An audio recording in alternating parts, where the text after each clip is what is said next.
soaking wet. I think after like a couple hours, it would really start to smell. Just be like bad body odor just now. So, all right. You also learned something really cool. How about you, sir? You learn anything cool? No. Man, this weekend was just a bust for you. You have nothing cool to tell your friends tomorrow when you go to school?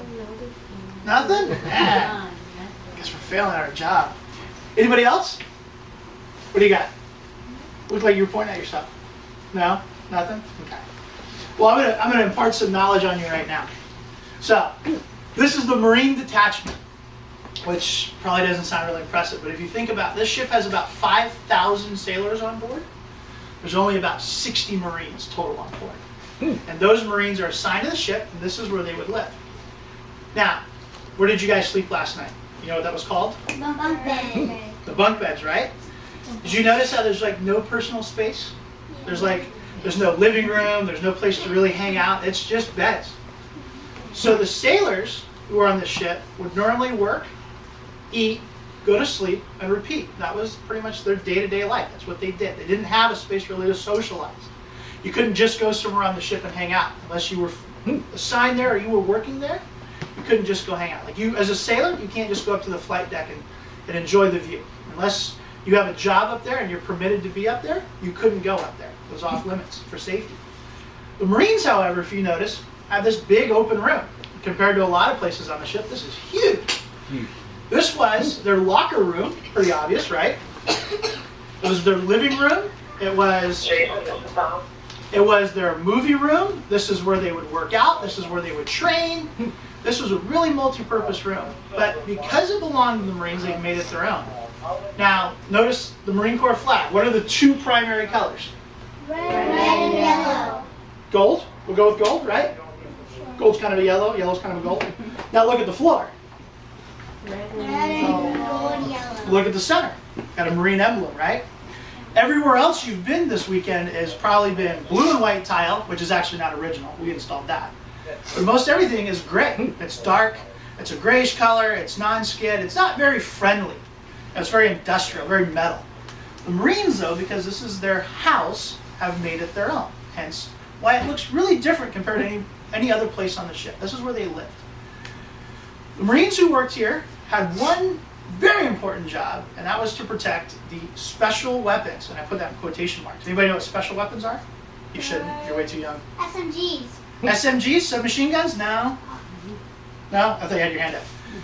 This ship may or may not have had nuclear weapons on board. We never confirmed it. We never denied it.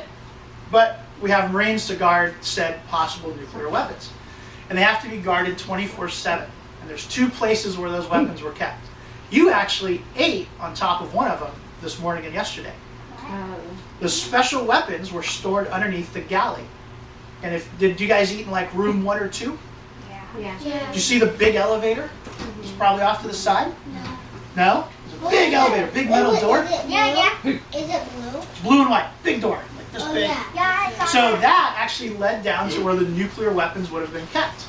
And if they needed to put the weapons together, actually where my office is where they would put them together, and then they would bring them up and take them out and move them up to the flight deck through the galley. So that's where you had dinner and breakfast at this weekend. But the Marines had to be there 24/7. So all the Marines here worked a 3-day schedule, which I know parents are like, awesome, 3-day schedule, that'd be great. But it was 24 hours of guard duty. So for a day straight, all you did was stand guard. So you would normally work a 3-hour shift, and then you'd have an hour off, and then you would repeat. So you would do that 4 times. So you're not really getting a lot of sleep. The next day, the next 24 hours were mostly training. So the Marines would constantly practice, what if something happened? They would practice and practice and practice. And then the third day, you had off. That was your off time. But you really couldn't do anything on your off day, so you hung out here. So they might have movies, they might play board games. Some of the Marines might be taking college classes at sea, so they would be doing their homework, they would be studying. But at any time, if an alarm sounded, every Marine who wasn't on duty or wasn't standing guard mount would come in here, and they would have all of their combat gear hanging on these lockers. And then within about a minute, they had to get all their gear on, and then they would go out this door, And that room to the right is actually where they would keep weapons. So they'd have like shotguns and pistols, and the sergeant of the guard, the person in charge of the guards, had an office in it. That's actually where the alarm was.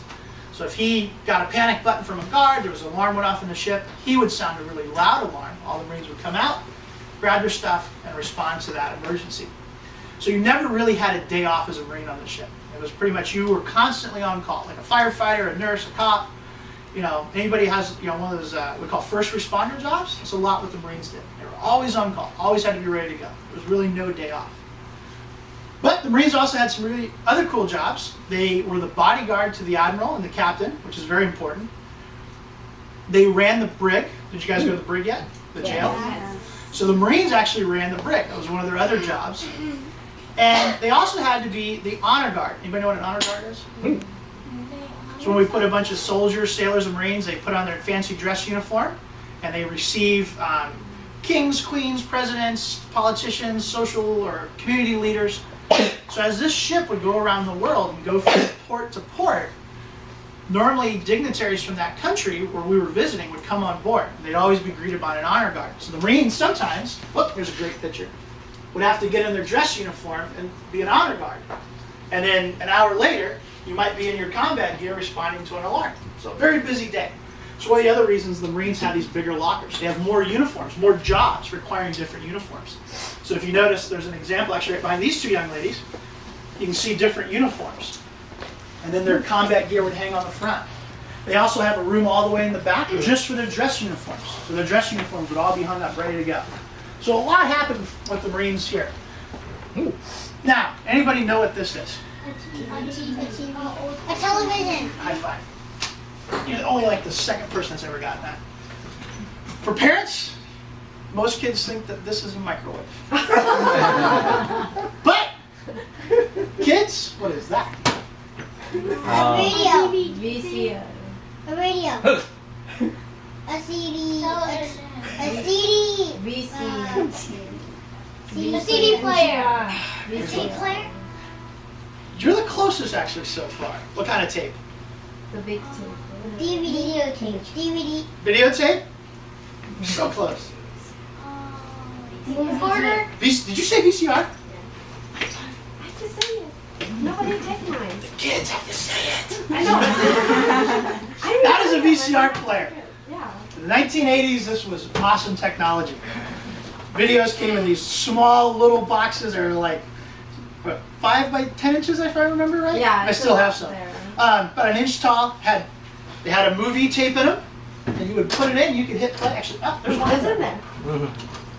I don't even know what that is. Anyway, and they had a TV. But before this happened, movies were on what they called reels. These big metal round things that look like a wire wheel, and the tape would be wrapped around them. There's actually 2 of them. And to show a movie, they would have to put them on essentially kind of a reel player, if you will, that would project the light through it and put it on a screen. That's how movie theaters actually used to work too. Well, the movies had to be flown out to the ship. And the first person that got to see the movie was the admiral or the captain. Now remember I said that the Marines provided a bodyguard to the Marine, or to the captain or the admiral? So if you were a young, smart Marine and you wanted to take care of your friends, after the captain or the admiral got done with the movie, you would say, hey sir, let me take that movie for you. I'll secure it. And the first place that movie would normally come was down in the MARDET. So the Marines almost had movie night about twice a week. The rest of the ship got movie night maybe once a month, and that's if everything was going okay, and they actually had time to have a movie night. So definitely some perks to being in the MARDET. A lot of work, a lot of responsibilities, a lot of different jobs. Really don't get any time off, but they had movie night. And books. That's pretty much all the entertainment there was back then. No phones, no tablets, no movies on demand, no music on demand. Life was a little bit different. So having movie night, pretty special. A lot of sailors would try to make friends with the Marines so they could get invited to movie night, because that was the only way sailors could come down here. Did you guys go to the engine room yet? Or fire room? So one of them is actually located right beneath us. The fastest way is through that door right there, right behind that lady in the white shirt. However, sailors were not allowed to go through here, because this belonged to the Marines. This was their home. So they had to go all the way around to get there. So if you were a sailor, you tried to make friends with the Marines, and maybe if you worked in that engine room, you'd hope, hey, is it okay if I could take the shortcut to your guys' living room? You might get okay, probably not. But they could also invite you to movie night. So, pretty big deal. So now they bored you with a lot of stuff. What's the name of your panda? Barry? Oreo. Okay, you going with that? I like it. Any questions? You guys are just like beat, ready to go home? You guys got like a 2-hour drive, right? Yes. 3 hours. I know what all the kids are going to be doing. Yeah. And the parents are going to be like, keep me up, where's the Are we Starbucks home? at? We home? Starbucks. Stop. All right. Parents. So if you guys want, take about a minute. You can go look inside here. It's really not a lot different than